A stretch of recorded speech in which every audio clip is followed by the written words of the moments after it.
Boa tarde. É com muito orgulho que damos início à sessão solene de abertura do 7º Encontro de Pesquisa em História da UFMG, o EFIS. Gostaria de convidar para compor a mesa e nos conceder uma breve palavra de abertura o pró-reitor de Assuntos Estudantis da UFMG, Tarcísio Mauro Vago.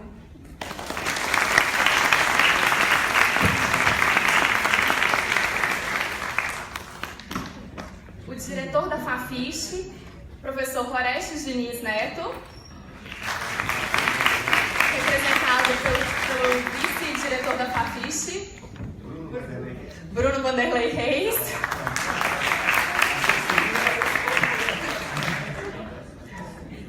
o chefe do Departamento de História da UFMG, professor José Newton Pereira,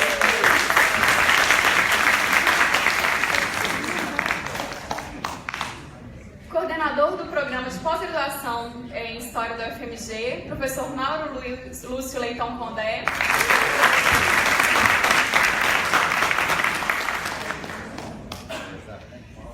coordenador do programa de pós-graduação, coordenador da graduação em História da UFMG, professor Luiz Duarte Arnaud,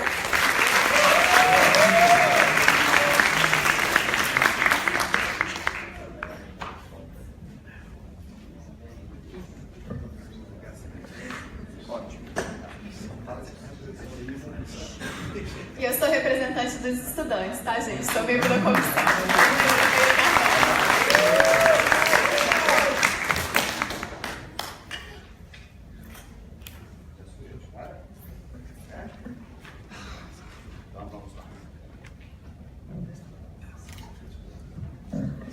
Muito boa tarde para vocês. É com imenso prazer e muita alegria mesmo que aqui estou junto com vocês, representando a nossa reitora, professora Sandra Goulart, que pediu-me que trouxesse a vocês um grande abraço a estudantes e a todo o corpo docente e técnico administrativo da FAFISH como um todo, especialmente do Departamento de História. Então, Bruno, Zé Newton, Mauro e Luiz, um grande abraço a vocês.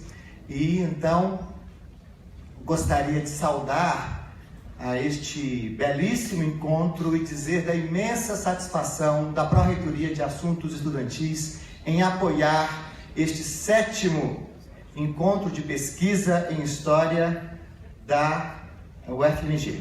Queria aqui saudar os estudantes, especialmente por intermédio do Vinícius Garzon e da Ana Luísa, cadê ela? Está ali. Mas abraço a todas e a todos, em nome, porque foi com esses dois, não é, que conversamos mais recentemente. E vejam, este evento está sendo, desde os seus primeiros momentos de organização, né, está sendo construído especialmente por estudantes da UFMG, do Departamento de História. E isso eu queria fazer essa saudação especial, porque quanto mais envolvimento nós tivermos dos estudantes e das estudantes, tanto melhor será o nosso debate e a nossa reflexão.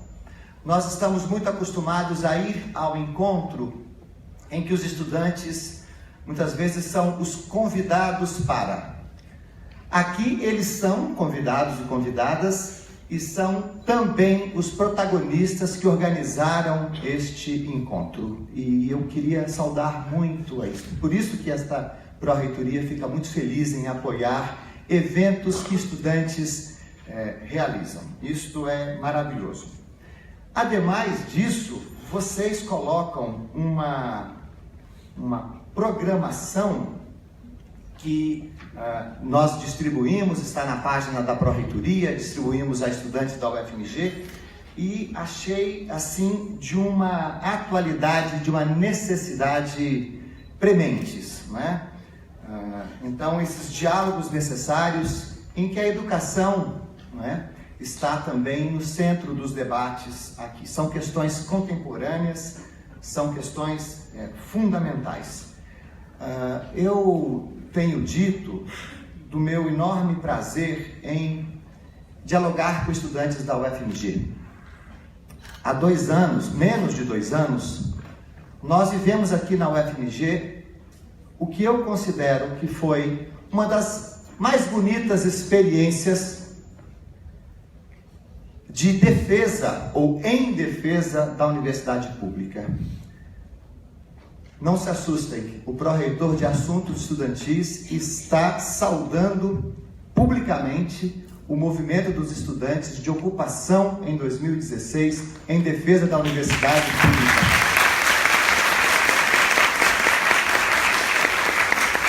Eu já fui estudante da UFMG há algum tempo, como vocês podem observar.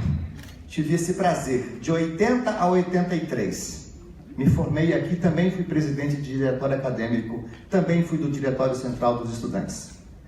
E depois me tornei professor em 86, portanto, já lá se vão 32 anos. Pois as ocupações foram um dos mais bonitos movimentos que eu acompanhei por dever de ofício e também por compromisso político na minha história de quase 40 anos na UFMG. Eu estive nas 17 ocupações e lá eu via estudantes, e fiz questão de dizer isto que vou dizer agora a vocês na abertura do Congresso da União Nacional dos Estudantes, que para nossa alegria foi aqui há 1 ano atrás, em junho de 2017. Eu dizia na ocasião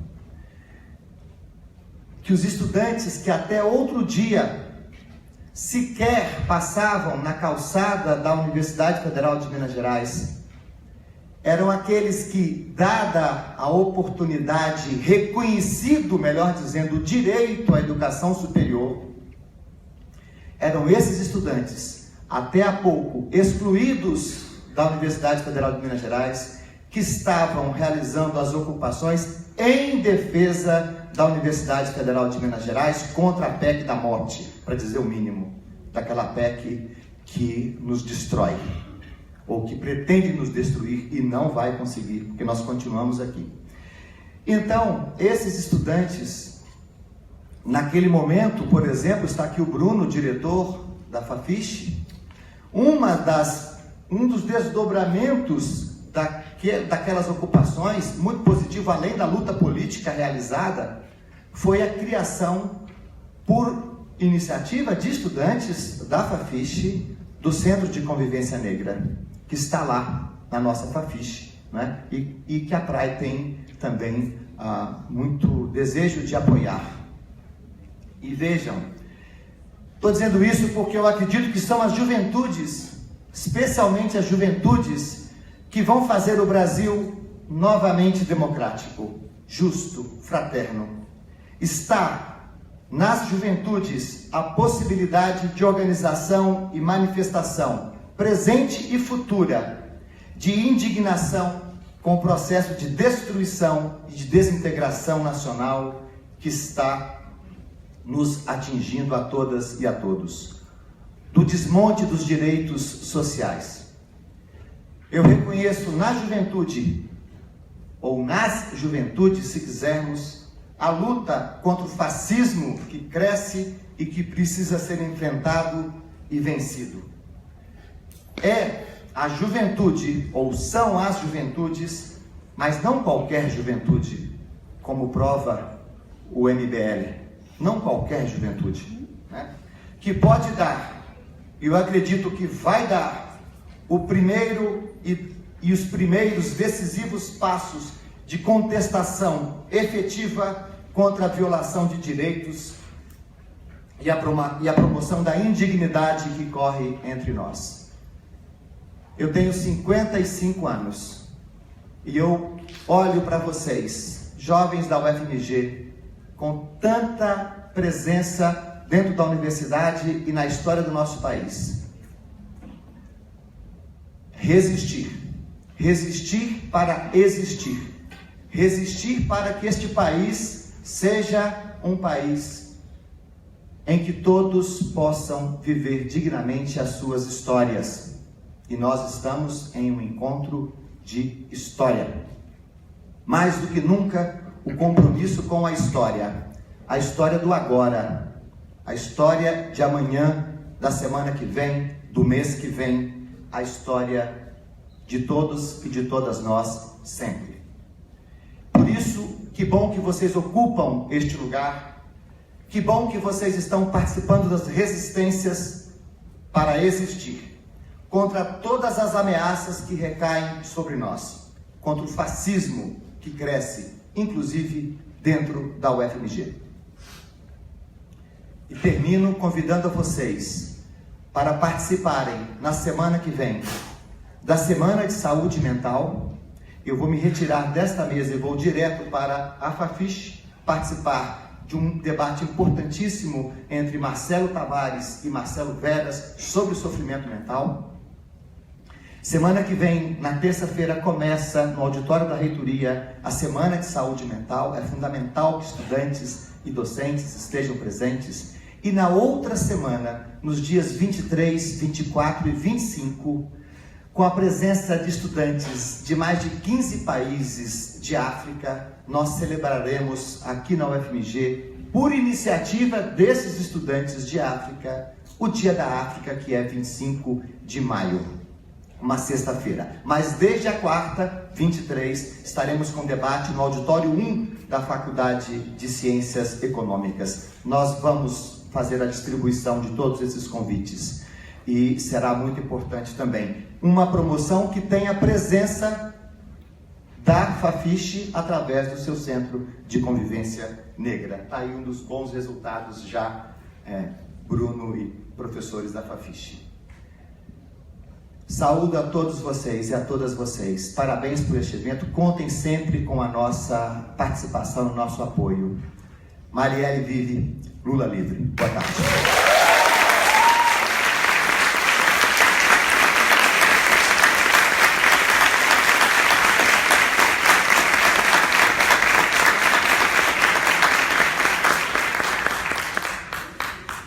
Passo agora a palavra para o professor Bruno, vice-diretor da Fafiche. Obrigado. Em nome da direção da Fafiche, quero agradecer o convite para estar aqui, agradecer a iniciativa de vocês. A universidade é melhor, funciona melhor, desempenha melhor seu trabalho quando os estudantes são proativos e tomam iniciativa e fazem ela funcionar. Ela existe para vocês. E nem sempre isso se manifesta com a energia que todos gostaríamos. Também fiquei pensando no seu cronograma, Tata, né? O meu não é tão longe dele. Eu fui seu calouro, num certo sentido, quando você, em 83, formou, era quando eu estava entrando. Mas, também fui ideado, DCE, aprendi a dar essas cabeçadas, fui de órgão colegiado, né, que é parte do kit, né, dessa luta, e de habitar mesmo a instituição. A instituição prevê que os estudantes estejam proativos e ela só consegue funcionar direito na medida em que essa proatividade se manifesta. Quero agradecer indiretamente, assim, de alguma maneira, naquilo que nos toca, as palavras generosas do Tatá a respeito do Centro de Convivência Negra. Sim, foi uma conquista dos estudantes obtida na saída, naqueles dias difíceis da saída da ocupação, e enfim, é algo de que a gente na Fafiche se orgulha, mas a gente se orgulha basicamente de ter conseguido não atrapalhar, né? De ter conseguido de alguma maneira funcionar. Mas é isso, a gente tem que de alguma maneira saber transformar em resultado institucional, em conquista institucional, a energia que eventualmente vem confrontando a gente tem que saber lê-la, né? Em que sentido essa confrontação cumpre também as funções e os desígnios para os quais a universidade existe. Ela é parte da nossa função, viver com ela. Isso exige de nós certa, acima de tudo, maturidade, né? Não exatamente desígnio, quer dizer, se dependesse de corpo docente para designar o que uma universidade vai ser, né, eu viro uma espécie de vácuo, uma espécie de vazio, porque na verdade o tom, o diapasão, o norte, o conteúdo, o propósito, o alfa e o ômega né? São os estudantes nesse círculo eterno que vai se movimentando. É um orgulho poder estar aqui na abertura do 7º EFIS, né? De uma iniciativa que tem se repetido anualmente na FAFISH, no curso por iniciativa dos estudantes de História, já há 7 anos. Ou seja, já é mais do que uma corte, mais do que um ciclo inteiro de graduação funcionando. Isso não é trivial, é uma grande conquista. Torna a FAFISH melhor, permite a ela executar melhor sua função, torna a universidade melhor, habilita a universidade a servir mais plenamente o país. Quero, portanto, agradecer, dizer que a FAFISH está à disposição, a diretoria, naquilo que puder apoiar, e sejam todos muito bem-vindos e tenham um excelente encontro. Estamos juntos.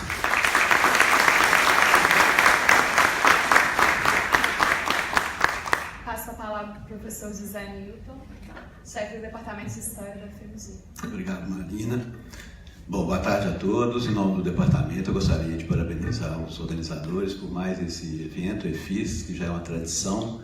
E gostaria de dizer, sobretudo, que além de honrar muito ao departamento como um todo, né, esse evento, pela sua grandeza que vem adquirindo, né, nesses últimos anos, além de nos dar muita honra, é essencial hoje para a gente pensar o departamento, né? O departamento já conta anualmente com essa atividade dos alunos, né, que congrega, além, não só, né, os estudantes da FAFISH, não só os estudantes da UFMG, mas de outras universidades. Isso nos dá muita honra, como eu disse, e, por outro lado, nos dá muita coragem de continuar seguindo nas propostas, continuar acreditando, né, que esse país tem futuro. Não é fácil a gente ter essa coragem hoje, né? Essa coragem está muito, vamos dizer assim, dinamitada, né, pela situação que a gente passa, a situação política principalmente, né? Mas vocês nos dão essa coragem de aventurar, né, de continuar gostando de fazer o que a gente faz e tornando o Departamento de História um departamento cada vez melhor. Né? Então, muito obrigado por essa organização que vocês fazem. Sejam bem-vindos, né, que aproveitem bastante o evento e que a semana seja bastante profícua. Muito obrigado.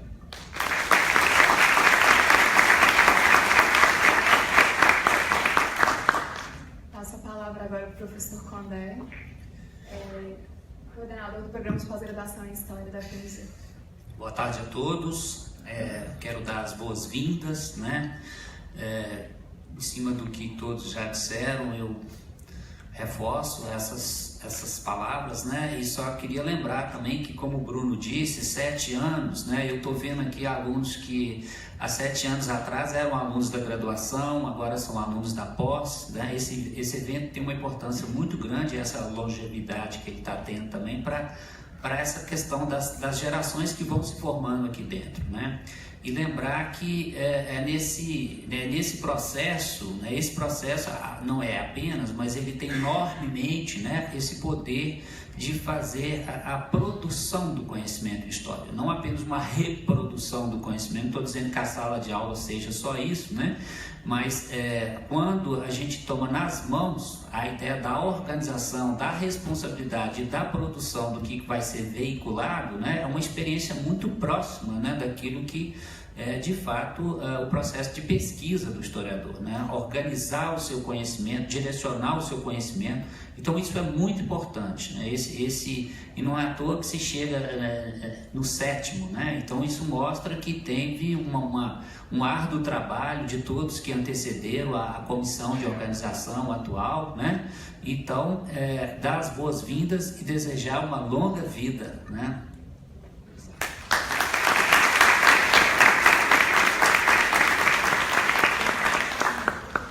Passo a palavra para o professor Arnaud, coordenador da graduação de História da FMG. Obrigado.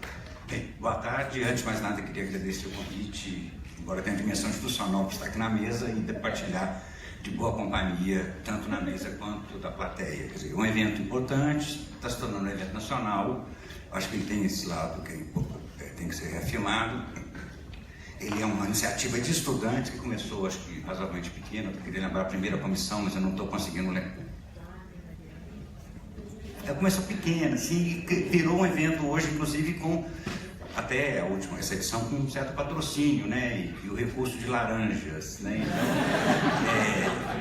isso é legal para o evento, é uma iniciativa dos estudantes. Legal. Agora, para a graduação, o que eu queria afirmar, porque as pessoas que me precederam me tomaram todas as ideias, é que é importante, eu fico pensando para a graduação, por duas ideias básicas. Primeiro, é que coisas práticas a gente aprende praticando. E eu acho que a pesquisa é uma coisa prática e no debate, no diálogo necessário, que as pessoas aprendem a construir um argumento, a defender, a sustentar, a fazer pesquisa, a procurar coisas. Então essa é uma dimensão que faz parte da formação do estudante. E a outra também, uma ideia, não é ideia original também, que é inteligência coletiva. Acho que é através do diálogo, da conversa, que a gente constrói um entendimento comum sobre alguma coisa, seja a conjuntura, seja a unidade, seja o que é uma escola, seja o que é a história. Então, eu queria afirmar isso, dizer que isso me leva a entender que é importante para a graduação, embora seja uma iniciativa dos alunos da pós, mas eu estou vendo vários alunos da graduação e todos devidamente paramentados, né? Vários inscritos fazendo comunicação também, que é importante. Então, parabéns a todos que participaram direto, indiretamente, que perderam algumas horas de sono, criaram algumas inimizades, ganharam umas pequenas úlceras por conta desse evento. Parabéns. Obrigado.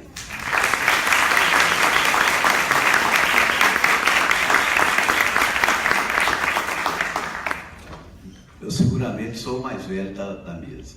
O Arnaud foi meu professor na graduação. Então vocês têm que perdoar os esquecimentos, porque ele é o mais velho de todos nós. Não. Eu não tenho carteira de meia para entrar no teatro ainda, não. Ganharei daqui a 3 meses, mas não. Estacionamento especial. Eu gostaria de agradecer todas as salas tão generosas dos professores e também todo o apoio prévio que a gente teve de todos vocês. O professor precisa sair, então eu vou deixar à vontade quem quiser se retirar antes da gente fazer o discurso da comissão. Tá bom? Eu queria muito ouvir o discurso da comissão. Vocês estão gravando, então? Depois vocês me dão uma fita. Eu quero ouvir. Licença vocês. Eu voltarei ao longo da semana. Beijo. Obrigado a você. Tchau.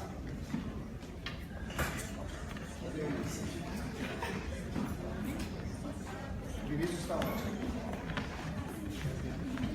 Já que é assim, vou ficar no centro, então. Gente, boa tarde. Sejam todos muito bem-vindos. Eu sou Marina Helena Meira Carvalho, doutoranda e membro da comissão organizadora do 7º EFIS. O EFIS chega à sua 7ª edição. E para todos os que acompanham essa trajetória ou parte dela, dá muito orgulho em perceber como o evento cresceu e amadureceu. Mantivemos, entretanto, sua essência. Somos um evento discente, feito para discentes. Zelamos para compor uma comissão horizontal, de graduandos a doutorandos. Horizontalidade essa que ultrapassa a comissão. O EFIS tem o mérito de possibilitar a aproximação da pós-graduação com a graduação e do quadro docente com o discente. Não é à toa que tornou-se prático convidarmos um pós-graduando para compor as mesas temáticas. Também somos um dos poucos eventos que possibilita a graduandos apresentarem ST. Enxergamos o STs como um espaço de maturação e discussão de pesquisas e de formação de redes. Portanto, abriga discussões de pesquisas independente da fase em que ela se encontre. E tal formatação tem dado tão certo que o EFIS não para de crescer. Infelizmente, inclusive por limitações espaciais, não tivemos como crescer mais. Recebemos 52 propostas de minicurso, das quais só pudemos aceitar 26. 86 de ST e apenas 28 vagas. Das propostas de comunicação, 115 para comunicações livres e 40 aceitas. Alguns STs receberam mais de 80 propostas para apenas 28 lugares. Números, muitos números, mas necessários para percebermos o quanto foi árdua a tarefa de selecionar para caber na estrutura atual. Precisamos aqui parar e agradecer vocês pelo tamanho e interesse que vem demonstrando pelo EFIS. Cada inscrição evidencia um feedback positivo de quão prestigiado nosso evento vem se tornando. E como fazemos questão de torná-lo assim, um espaço aberto ao diálogo, o mais horizontal que conseguimos. e acessível, inclusive financeiramente, para possibilitar não só o preenchimento do Lattes, mas também trocas frutíferas e enriquecimento de nossas pesquisas, sendo um evento relevante em caráter historiográfico. Hoje, somos um dos maiores eventos discentes de história em todo o Brasil, com mais de 1.200 inscrições. Cada comissão se empenha para fazer jus ao ótimo legado deixado pelas suas antecessoras, e abrimos este evento ressaltando como fizemos questão de organizá-los pensando em vocês. Precisamos agradecer vários apoios que foram essenciais para a configuração deste evento. Agradeço primeiramente aos meus colegas de comissão por esse mais de ano dedicado ao EFIS, planejando com afinco cada detalhe. Aos integrantes dessa mesa, que foi desfeita agora, a todos os professores palestrantes, aos que se dispuseram a contribuir com o evento, coordenando ST, comunicação livre, ministrando um minicurso, oferecendo atividades culturais, se voluntariando como monitor, apresentando, assistindo. Aos que doaram livros para sortearmos após a mesa, ao programa de pós-graduação em História, principalmente nas figuras do Douglas, do Maurício, do Igor, do Marinho e do Gustavo, a Fafiche, CAD2 e ao CAC pela disponibilização das salas. Agradeço à Vária, ao CEM, ao CEPAM, ao Projeto República, à Brasiliana, ao Arquivo Público Mineiro, ao Ciência, a Temporalidades, Núcleo de História Oral e Oficina de Paleografia. Ao Igor, nosso designer, e ao Gustavo, nosso programador. Agradecemos principalmente à CEMIG pelo patrocínio, o qual possibilitou dar a um evento decente, leia-se com pouca verba, mais qualidade, e que não solicitemos auxílio financeiro ao departamento em tempos de escassez. A Fundep por nos auxiliar em toda a burocracia resultante dessa parceria. Em sua 7ª edição, número cabalístico da eternidade, esperamos deixar nossa marca. A gente se estabelece como um evento político. Em tempos difíceis como os que vivemos, não pretendemos nos calar. Espero que percebam isso na estruturação do evento. Escolhemos como tema diálogos necessários. Sim, mais que possíveis, necessários. Decidimos que este seria o EFIS da interdisciplinariedade e da abrangência. O diálogo da história com outros saberes, principalmente com as humanidades, mas não se limitando a elas, enriquece a própria história. É preciso que não nos fechemos dentro da própria disciplina. Esses foram os princípios que nortearam todas as nossas escolhas, principalmente das nossas mesas temáticas. Priorizamos aqueles temas que, colegiadamente, acreditamos que poderia ser de interesse de maior número possível de participantes, e aqueles mais negligenciados pela historiografia. Escolha difícil que se revela na dificuldade, inclusive, de se mobilizar historiadores que trabalham com certas temáticas, como é o caso da pobreza. Vocês já pararam para pensar como num país com tanta desigualdade social, níveis extremos de pobreza, ainda se pesquisa tão pouco sobre ela dentro da história? Diálogos necessários porque pretendemos romper silêncios e debater temáticas urgentes pela interdisciplinariedade, pela abrangência e pela negligência da historiografia, mas não só. Urgentes porque estão, de certa forma, na ordem do dia para além do nosso métier historiográfico, mas que interferem diretamente nele e em nossas vidas como um todo. Em um momento histórico tão difícil, não pretendemos nos calar. Oferecemos nosso evento como uma forma também de se pensar o presente, discuti-lo, resistir. Em tempos de intolerância, diálogos são necessários. Em tempos difíceis, é preciso tomar parte do debate, e tomaremos. Acho válido apresentarmos brevemente a estrutura do nosso evento. Muito mais que uma série de mesas aleatórias, desejamos que percebam o percurso e as escolhas feitas em suas propostas. Hoje abriremos o evento com uma mesa sobre desafios contemporâneos da educação. Nos últimos tempos, fomos bombardeados de notícias seguidas sobre escolas sem partido, ataques à atividade docente, reestruturação do ensino e desmantelamento de universidades públicas. Assuntos delicados que afetam diretamente não só a nossa profissão, como ressaltam um descaso com o ensino das humanidades e a direta consequência em relação à formação de uma sociedade. Sociedade mesma que, ainda que em minoria, se encontra nas ruas apoiando a ditadura militar. Formação histórica seria irrelevante? Para quem? No intervalo, damos sequências ao tema de educação em história, disponibilizando para vocês a abertura de uma exposição fotográfica resultante das aulas de prática de ensino de história da UFMG, organizada pela professora Ana Paula Sampaio Caldeira, presente aqui. Retornaremos com a segunda mesa temática, História das Desigualdades no Brasil, mesa composta por professores com formação em História, Economia e Sociologia. Num país com extrema desigualdade social, alcançamos a vitória de, em 2014, conseguimos sairmos do mapa da fome da ONU. Entretanto, atualmente, há ameaça de retornar, como ressalta Francisco Menezes, coordenador do IBASE. Pensarmos historiograficamente a desigualdade social e a pobreza é um exercício preciso para entendermos estruturas que se perpetuam no presente. É necessário romper grandes lacunas existentes sobre o tema.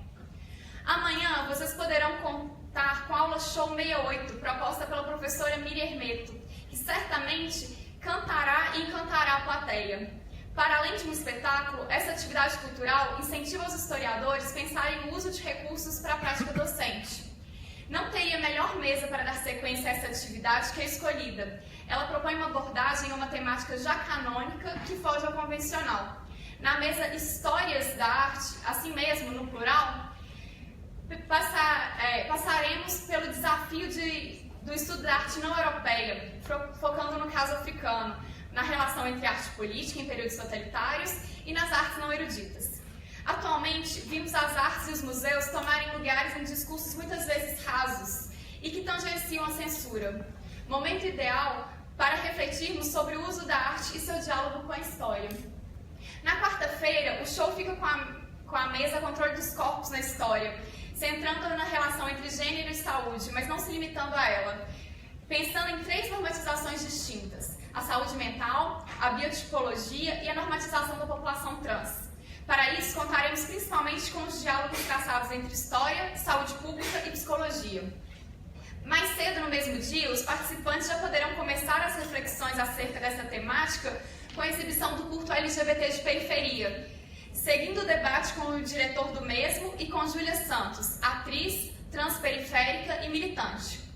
Tais discussões tornam-se mais relevantes ainda no contexto em que se discutem a denominada reversão da homossexualidade como política pública. Somos o país em que mais se mata travestis e transexuais, o machismo faz vítimas diárias, a saúde mental é negligenciada e, só para ficarmos no nosso habitat, problemas psíquicos nas universidades como um todo e mais especificamente em pós-graduandos são frequentes. Na quinta-feira, o espaço é destinado a discutir alteridade, iniciando com a vivência partilhada de um casal indígena puri e, em seguida, a mesa sobre contato entre europeus com indígenas, africanos e ocidentais. Importante destacar que a perspectiva de contato envolve não apenas o encontro, bem como o conflito. Nosso debate de encerramento é dedicado aos 130 anos da abolição, pensando nos movimentos abolicionistas e nas práticas de racialização e manutenção dos privilégios escravistas na pós-abolição. Consideramos que tal debate amarra plenamente a mesa anteriores, uma vez que dialoga com assuntos como a história da arte, a inclusão da história da África nos currículos escolares, a arte africana não europeia, o controle dos corpos em relação à racialização e o contato entre mundos. Assim como a mesa de abertura, contaremos com uma mesa de encerramento formada exclusivamente por mulheres. Aliás, 13 das 17 falas de nossas mesas temáticas o são. A gente sabe que num país ainda machista e sexista, não é na academia que estamos livres dessa prática, dessa cultura. Para que nossa capacidade intelectual não seja relativizada pelo gênero, para que os programas de pós-graduação não sejam esvaziados de mulheres, para que nossa voz jamais seja calada, nem nos debates acadêmicos, nem em lugar nenhum, a representatividade importa.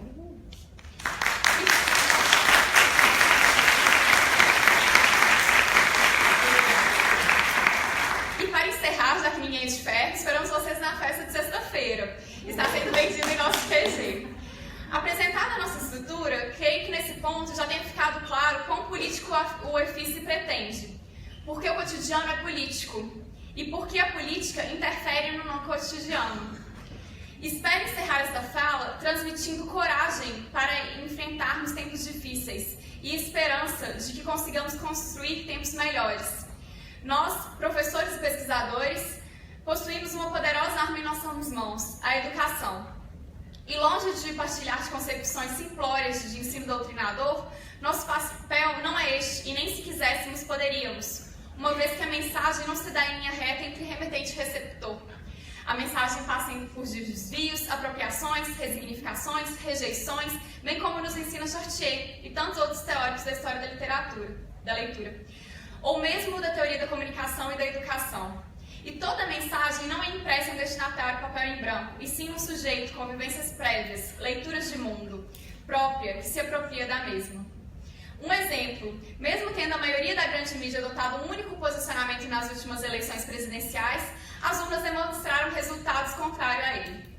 A mensagem não é injetada nos cérebros. Nem professores, nem mídia, nem nada consegue esvaziar sujeitos. Nosso papel é estimular o raciocínio crítico, desenvolvendo cidadãos pensantes, questionadores, construtores. O aluno não é um alúminos, um ser sem luz. E o ensino é libertador. Acreditando no poder da educação, iniciamos essa semana, prometendo a vocês um evento que estabeleça diálogos necessários, que dê voz, que tome parte dos debates e não cale. Como bem pronunciou nosso ex-reitor, James Ramírez, a UFMG nunca se curvou e jamais se curvará ao arbítrio. É com muita honra que eu, em nome de toda a comissão, declaro aberto o 7º EFIS e desejo boas-vindas a todos vocês. E por vocês e para vocês que esse evento não para de brilhar. Muito obrigada.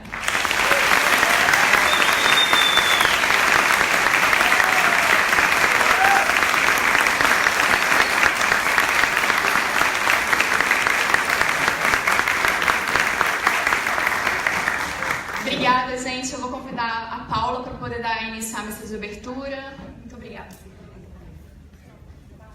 Só que não. A